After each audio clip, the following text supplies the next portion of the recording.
Sesaat lagi Anda akan mendengarkan program Renungan Sahabat Seperjalanan bersama Pendeta Wendy Pratama. Selamat mendengarkan.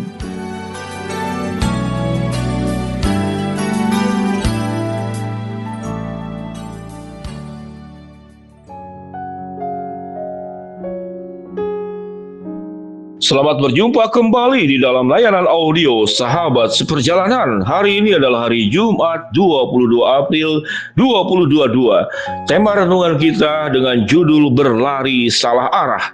Berlari salah arah. Firman Tuhan terambil dalam Mazmur 71 ayat yang kelima. Sebab Engkaulah harapanku ya Tuhan, kepercayaanku sejak masa muda ya Allah. Mari kita berdoa.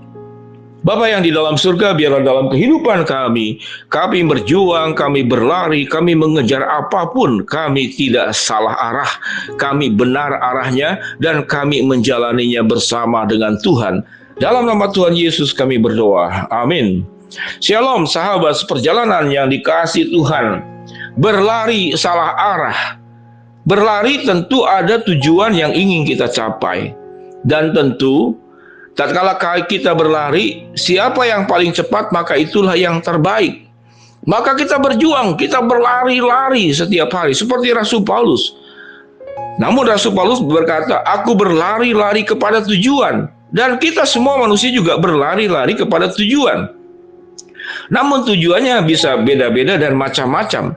Tapi tentu tujuan hidup daripada perjuangan kita berlari dalam kehidupan ini, kita ingin bahagia, kita ingin sukses, kita ingin kaya, kita ingin mendapatkan kemudahan, kita ingin mendapatkan kenyamanan.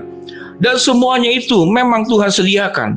Allah lah yang memberikan damai sejahtera, Allah lah yang memberikan keteduhan, Allah lah yang akan memberikan keselamatan, bahkan Allah juga yang akan memberikan berkat jasmani dan berkat rohani. Maka semua yang kita perjuangkan adalah sesuatu yang menjadi anugerah dan kebaikan Tuhan. Dan tujuan daripada hidup kita mengejar semuanya itu adalah mulia, itu adalah agung, dan itu adalah indah. Namun mengapa ada sebagian orang yang sudah berjuang, berlari, menggapai yang ingin diharapkan, namun pada akhirnya salah tujuannya, salah arahnya. Mengapa demikian? Maka rahasia yang sebenarnya adalah gerakan apa yang membuat engkau berlari. Sewaktu gerakan itu timbul daripada gerakan yang benar, maka arah dan tujuanmu itu menjadi benar. Namun tatkala gerakan yang mendorong engkau itu adalah salah, maka arah daripada engkau berlari kepada tujuan yang salah. Dalam Mazmur 71 ayat yang kelima yang kita baca tadi, sebab Engkaulah harapanku ya Tuhan, kepercayaanku sejak masa muda ya Allah. Dalam pemazmur dikatakan semenjak muda. Apa yang menggerakkan hidupnya adalah dia menaruh harapannya, kepercayaannya adalah kepada Tuhan. Sewaktu seseorang yang masih muda menaruh harapan dan kepercayaannya kepada Tuhan, dia akan dengarkan suara Tuhan. Dia akan jalankan apa yang Tuhan perintahkan, dan dia akan berjalan bersama dengan Tuhan. Sehingga gerakannya itu menjadi benar. Dorongan hatinya menjadi dorongan hati yang kudus. Motivasinya menjadi motivasi yang benar, tulus, dan murni. Sahabat seperjalanan yang dikasihi Tuhan, boleh tidak kita kaya? Boleh. Namun motivasinya apa? Motivasinya semata-mata hanya untuk kaya. Maka arah hidup menjadi salah. Sewaktu kita berumah tangga, apa yang menggerakkannya? Ya supaya aku berumah tangga, ya punya istri, punya anak, atau punya suami. Tatkala gerakan hanya semata-mata di sana, maka gerakan menjadi salah.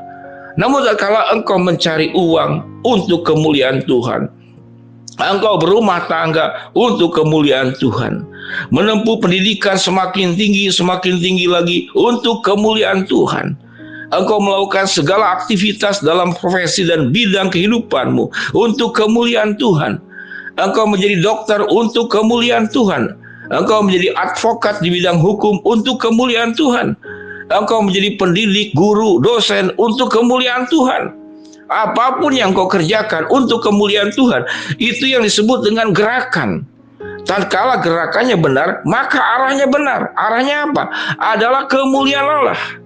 Tujuan akhirnya adalah kemuliaan Tuhan. Tuhan yang dimuliakan, Tuhan yang diagungkan, Tuhan yang diharumkan.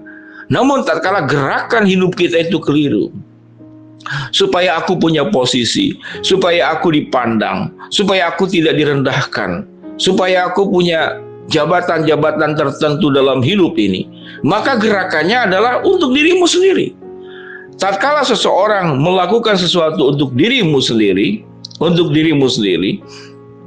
maka dia akan genggam kuat-kuat semua yang diraihnya. Dan karena hanya untuk dirimu sendiri, sementara diri kita adalah manusia yang masih ada di dalam kuasa dosa. Sekalipun kita sudah dimenangkan, kita sudah diselamatkan oleh Kristus, namun kita masih ada dalam pengaruh kuasa dosa. Dan tatkala kita tidak berhubungan dengan Tuhan, tidak terkoneksi dengan Tuhan, maka bukan firman Tuhan yang menguasai kita. Yang menguasai kita adalah dosa-dosa kita. Sehingga apapun yang kita kejar semata-mata hanya untuk dosa. Tatkala seseorang sudah kaya, dia berjuang bagaimana bisa semakin memperkaya diri. Dan dia tidak punya ruang dan waktu bagaimana menolong orang yang dalam kemiskinan. Tatkala seorang mencapai jabatan tertentu, mencapai tingkatan tertentu, maka dia akan berjuang bagaimana semakin tinggi lagi. Namun seseorang yang gerakannya berasal dari Tuhan, tatkala sudah diberkati oleh Tuhan pada tahapan tingkatan tertentu, maka dia akan berdoa, ya Tuhan, tahapan tingkatan yang sudah aku raih saat ini, aku ingin kembalikan untuk kemuliaan Tuhan.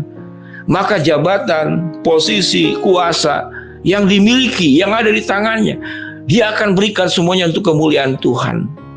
Lalu jabatan dan kuasa itu adalah melakukan kebenaran firman Tuhan untuk menolong yang lemah, mengingatkan mereka yang tersesat, membawa kembali kepada jalan yang benar.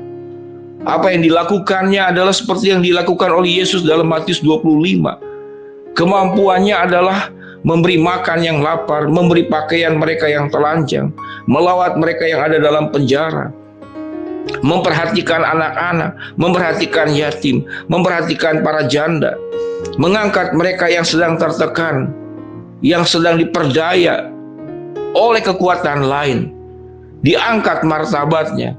Maka peran-peran yang dilakukannya adalah peran-peran yang dilakukan juga oleh Tuhan. Tatkala kita tersesat, Tuhan menemui kita. Tatkala kita lapar, Tuhan mencukupkan kebutuhan kita. Tatkala kita haus, Tuhan memberikan segelas air sejuk. Tatkala kita dalam kesulitan, Tuhan yang menopang. Inilah doa-doa kita sewaktu kita sulit, kita susah. Bukankah kita berdoa seperti demikian kepada Tuhan? Tuhan, terima kasih, Engkau penopangku, Engkau penyediaku, Engkau Allah Jehovah Jireh. Engkau Allah yang memberkati, Engkau Allah yang menyertai. Engkau turun dari ketinggian kepada bumi yang bawah ini. Semangat apa yang dilakukan oleh Allah. Setelah engkau diberkati, engkau melakukan hal yang sama yang dilakukan Allah kepada dirimu. Mencintai engkau yang tidak layak dicintai, menemui engkau pada saat engkau dalam kekotoran, kenajisan, keberdosaan. Itu yang dilakukan Tuhan. Sewaktu engkau gerakannya berasal dari Tuhan, engkau akan melakukan apa yang sudah dilakukan Tuhan kepadamu, dan kau lakukan itu kepada orang lain.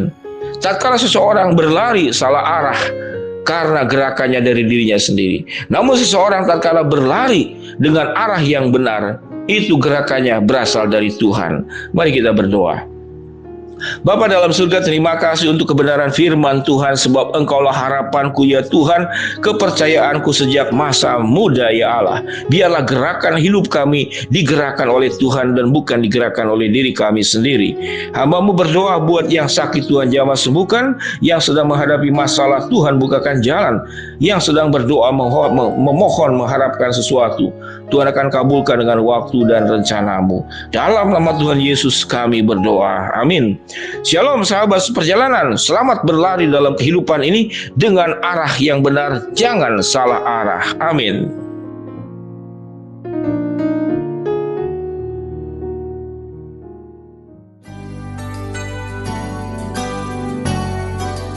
Anda baru saja mendengarkan program Renungan Sahabat Seperjalanan bersama Pendeta Wendy Pratama. Terima kasih atas perhatian Anda. Tuhan Yesus memberkati.